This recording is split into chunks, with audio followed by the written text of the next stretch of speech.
आज की प्रार्थना में अपने देश के सैनिकों के लिए भी दुआएं करना, हर उस व्यक्ति के लिए दुआ करना जो तुम्हारे देश को सुरक्षित रख रहे हैं, ताकि तुम और तुम्हारा पूरा परिवार इत्मीनान से जी पा रहा है, सो पा रहा है और ये सवेरा देख पा रहा है। तुम आज तक ना पैसे इसलिए बचाने के पीछे भागते थे क्योंकि तुम जो खर्च करते थे ना, तुम्हें वो पता ही नहीं चलता था तुमने कहाँ कर दिया, क्योंकि तुम अपने ऊपर कभी किए ही नहीं हो खर्च।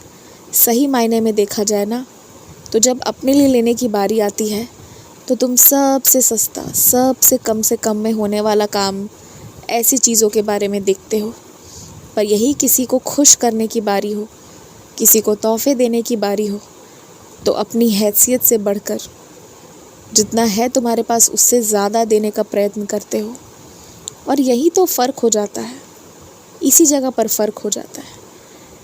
जिस दिन तुम अपने लिए भी खर्च करोगे ना, तुम खुश हो जाओगे। एक बात पता है, दान करने में और खर्च करने में फ़र्क है। जब कोई ऐसा है जो अपनी हैसियत से नहीं खरीद ही नहीं सकता, कुछ भी हो जाए, उसे कुछ दे रहे हो ना, तो वाकई में वहाँ बहुत पुण्य मिलता है। रही बात तोहफे देने की ना, तो मैंने कभी मना नहीं किया है, अच्छी बात है, देना चाहिए, रिश्ते मजबूत होते रहेंगे और बातचीत भी बनी रहेगी, संपर्क होता रहेगा। लेकिन ये भी एक ध्यान रखना चाहिए तुम्हें कि तोहफ़ा उतना ही दो जो तुम अपनी हैसियत से दे पाओ। एकदम परेशान होकर, हरारत में आकर उस तरह का कोई काम नहीं करना चाहिए। मेरे आशीर्वाद से ना तुम्हारे पास इतना तो है कि तुम अपने लिए अच्छे से खर्च कर सकते हो। अपने लिए फल में कभी कमी मत करो। अपने लिए तुम्हें जो भी, शरीर को सही रखने के लिए तुम्हें जो भी करवाना पड़े, जो भी खर्च करना पड़े, वो ज़रूर करो। तभी तुम्हें तुम्हारी कमाई का ना एहसास होगा और खुशी भी होगी, क्योंकि तुम मेहनत कर तो रहे हो पर वो सही जगह जा नहीं रहा, इसलिए परेशान हो रहे हो।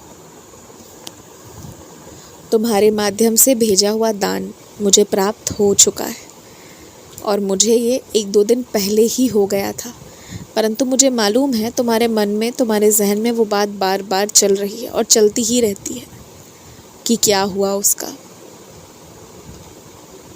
इसलिए बस मैं यही कह रहा हूँ कि मिल गया है मुझे, अब फिक्र मत करो। अगर आज सब बहुत अच्छा हो जाता है जैसा तुम चाह रहे हो, तो तुम आज हलवा बनाना, मीठे हलवे बनाना, सूजी का हो या जो भी तुम्हें मन करे, और मेरे लिए अलग से वो 1 कटोरी रख देना। मैं किसी अतिथि के रूप में आकर उस प्रसाद को ग्रहण करूँगा। मेरी तस्वीर के सामने रखो या ना रखो, 1 कटोरी अलग से ज़रूर रख देना। मैं आऊँगा तुम्हारे घर, इसी बहाने हलवा भी खाऊँगा और आशीर्वाद भी दे जाऊँगा।